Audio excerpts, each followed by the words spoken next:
Thanks, Alistair, for that. I couldn't hear you very clearly there, but what basically India is dealing with today is that with the knowledge that so-called saffron terror is now a reality.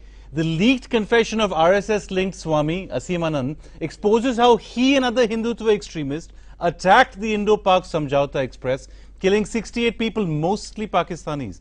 Now, tonight what we'll ask our panel is, what does this mean for India? What does this mean for our relationship with Pakistan? And perhaps most importantly, for our own aggressive anti-terror diplomacy. Why is the Samj Parivar still virtually in denial over the existence of extremist Hindutva terrorists?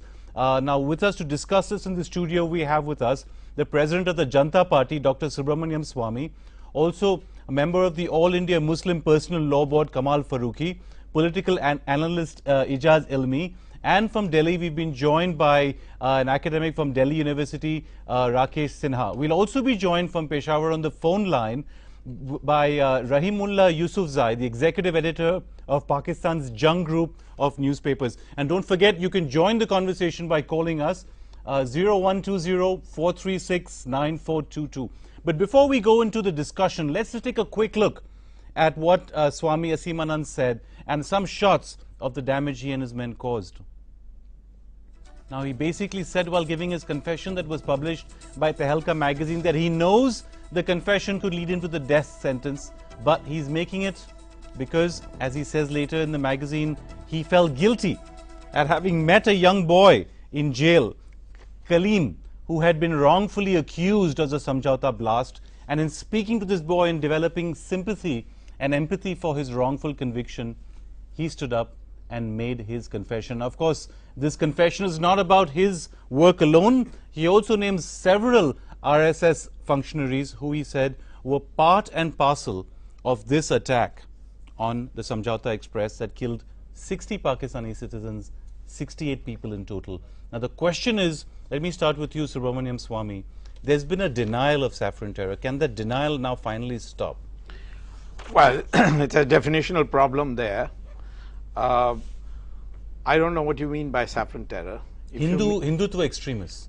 It means, well, then there are Hindutva extremists also who killed 3,000 Sikhs or maybe 10,000 Sikhs in 1984. Yeah, but that was more violent. I don't think so, because they were the people named in it are people who have been members of parliament, who have been ministers in the cabinet of Rajiv Gandhi and Mrs. Indira Gandhi, like H.K.L. Bhagat. So I don't think these definitional terms need to be clarified. Okay, but whatever happened there, the idea that there are people who are trying to give retribution for Islamic terror, as is called.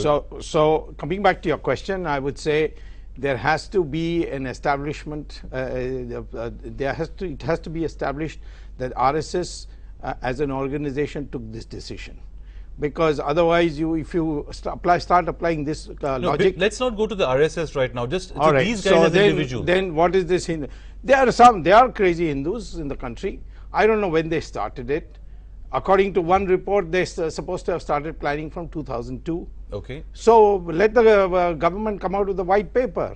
Did the NDA government know that this was going on?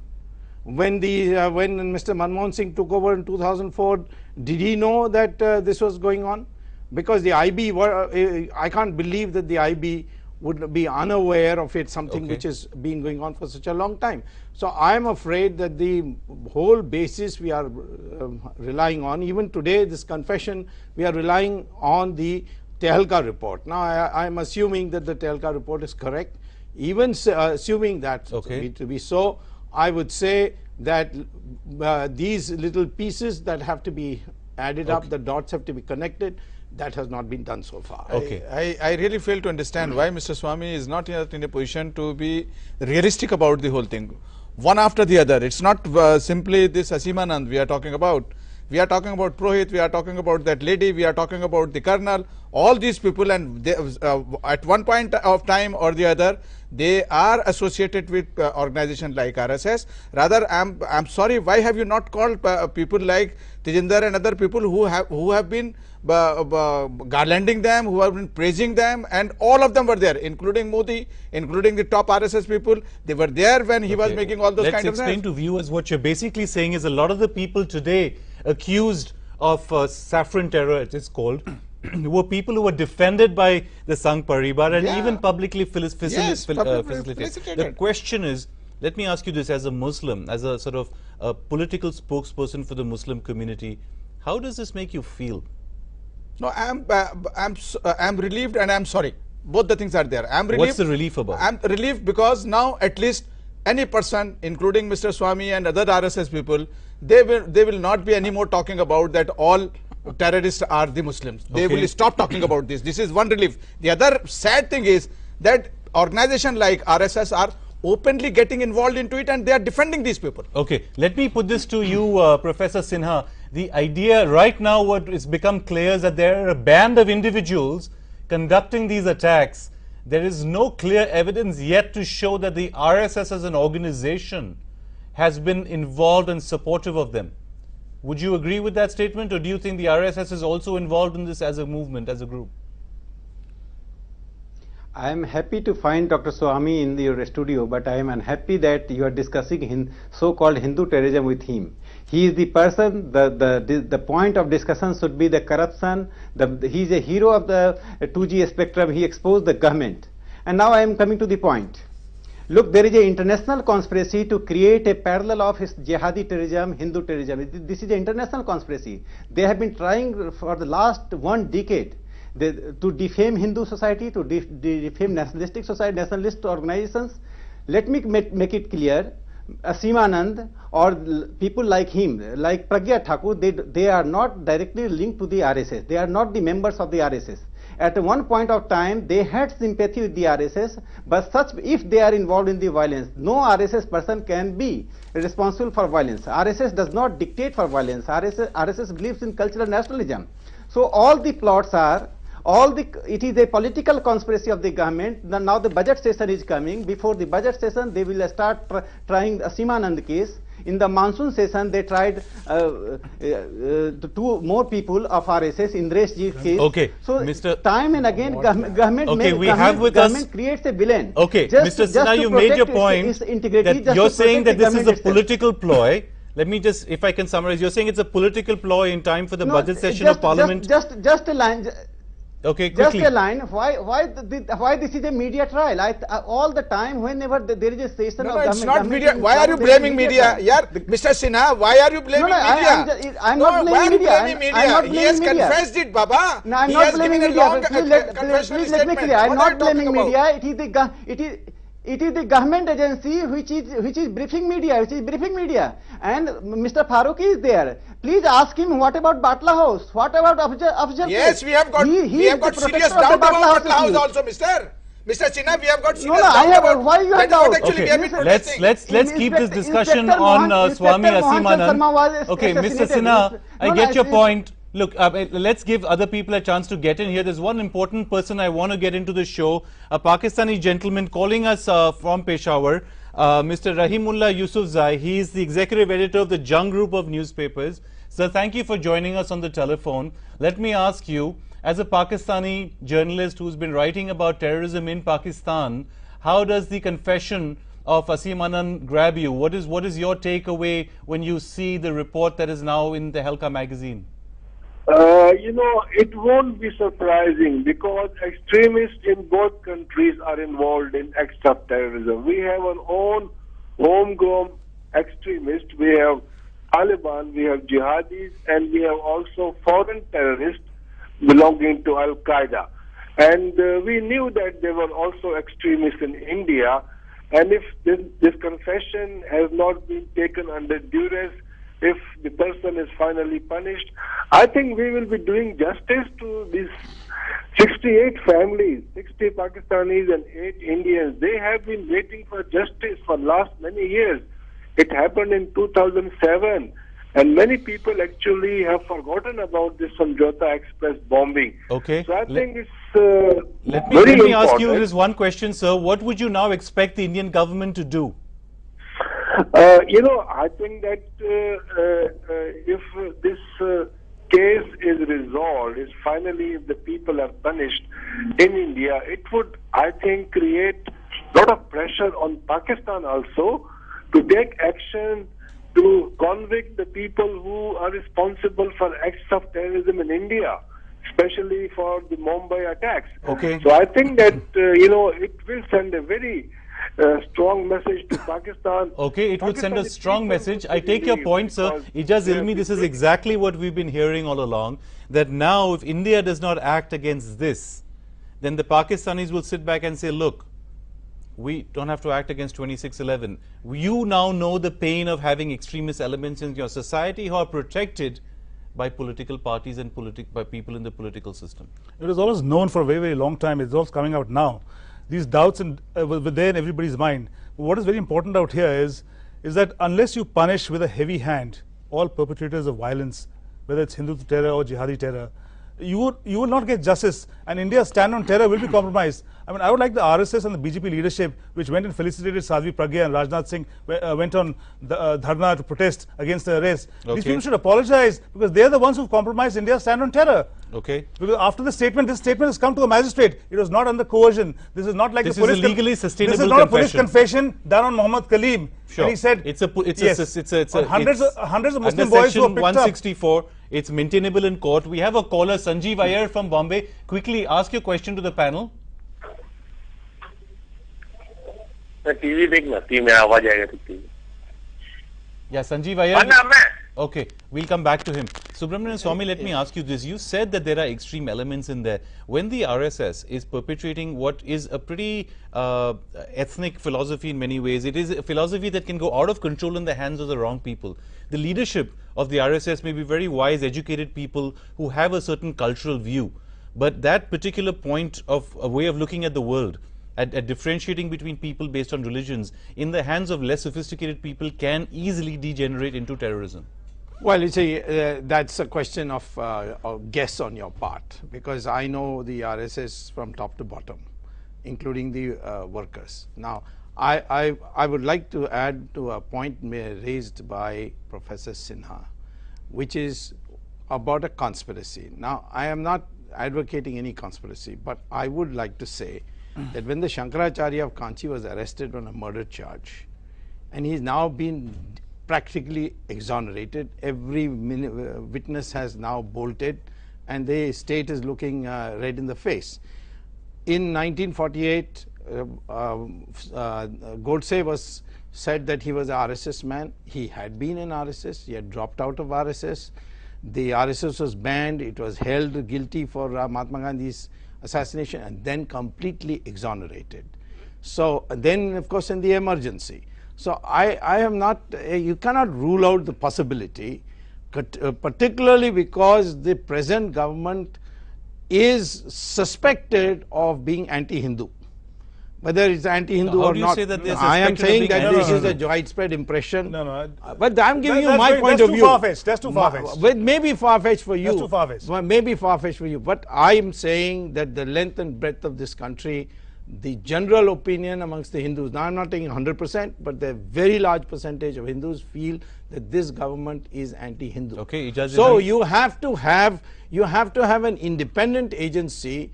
You have to have a large amount of See, material. why is this degenerating, Ijaz Ilmi, into finger pointing on the politics of saying, did the CBI leak this confession?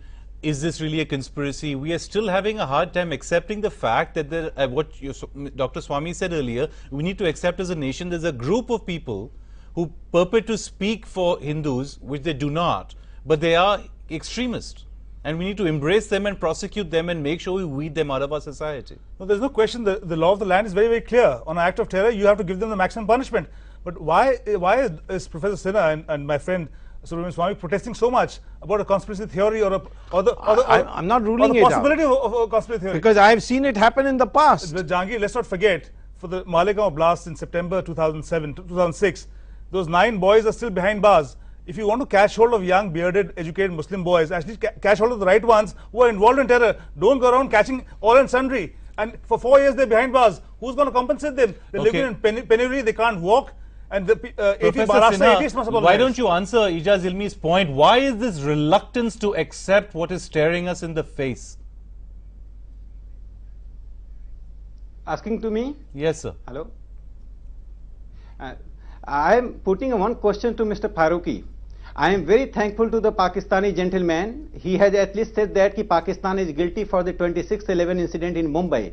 But in India, Mr. Aziz Barni, with the support of the ruling establishment, published a book, RSS Conspiracy 26/11. The release function was attended by none other than the Deputy Speaker of the Rajya Sabha, Deputy Chairman of the Rajya Sabha, and secondly, Mr. Digvijay Singh, the most powerful General Secretary of the Congress, very close to Rahul Gandhi, very close to 10 Janpath. What does it mean? The Indian journalist, the journalist patronized by the government, the journalist who was banned in the Obama Manmohan Singh press meet, he is writing a book blaming RSS for 26/11. You are giving chance to Pakistan. You are weakening India's case for terrorism. Let me make it clear that... How is this connected to Asim Anand's confession? I'm not understanding, Professor Sinha. There may be... My question is, Mr. Faruqi, does he support Aziz Barni's conspiracy theory that 26/11 was the RSS creation? Okay, look, we're not here to... We don't have to answer that. Mr. Professor Sinha, we're not... Let's please stay on this issue of Asim Anand. One interesting thing in his confession, he says very clearly, as has been put out publicly, in March 2006, Pragya Thakur, Sunil Joshi, Bharat Riteshwar and I decided to give a befitting reply to the Sankat Mochan blast. It looks like this is vendetta, it is revenge, and this should not be taken in the political domain as well. If there are a handful of people who decide to sort of fight terror with terror, the worst thing we can do is try to find political support and political crutches for that point of view. Yeah, let's just take a look at what the web poll, we conducted a web poll. We asked our viewers a basic question that's on the mind of every Indian, and this is how they responded. The thought, of course, is, will Swami Asim Anand's confession help Pakistan now corner India on terrorism? And 60% of people say yes. This is exactly what we'll talk about more when we're back from this quick commercial break. Don't go away. Welcome back to our discussion on the confession of Swami Asim Anand. Before we broke, we were talking about the political and international impact of his confession. Let's take a look at what the political parties were saying to each other right after its news broke. Take a look. I have been saying this for a long time, but unfortunately, people have not been taking my observations seriously. The action of Mr. Indresh Kumar and the BJP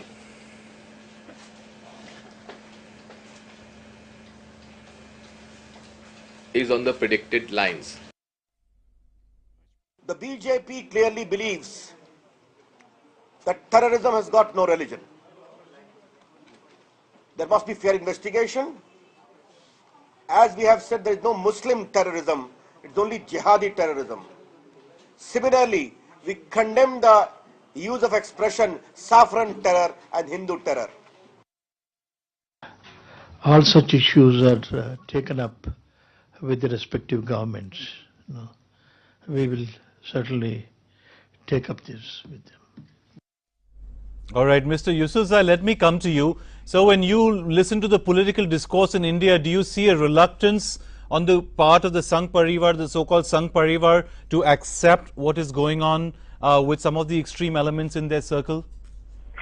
I think we feel that there is a denial on their part. They think that their people cannot do this. And they will be in denial, I think, because somehow it is against what they have been saying. The same actually is true here in Pakistan, Whenever there is an act of terrorism, they say it can't be done by a Muslim. It can't be a Pakistani. Who else is doing it? Majority of the terrorists in Pakistan are Pakistanis and Muslims. So I think that, extremists everywhere are in a state of denial. Okay. Subramanian Swamy, you are a close observer of international affairs. If we do not act firmly and quickly against the Samjhauta blast, which was ultimately a diplomatic gesture of reconciliation between India and Pakistan, will that really sink our diplomatic standing in the world and our relationship with Pakistan? Well, certainly we're going to affect our relations all over the world. Why? If this is a matter, supposing in fact it's not a conspiracy, supposing it's a fact that it is not a contrived incident. If it is in fact that some people have done it and they happen to be Hindus, Naturally, they have to be prosecuted.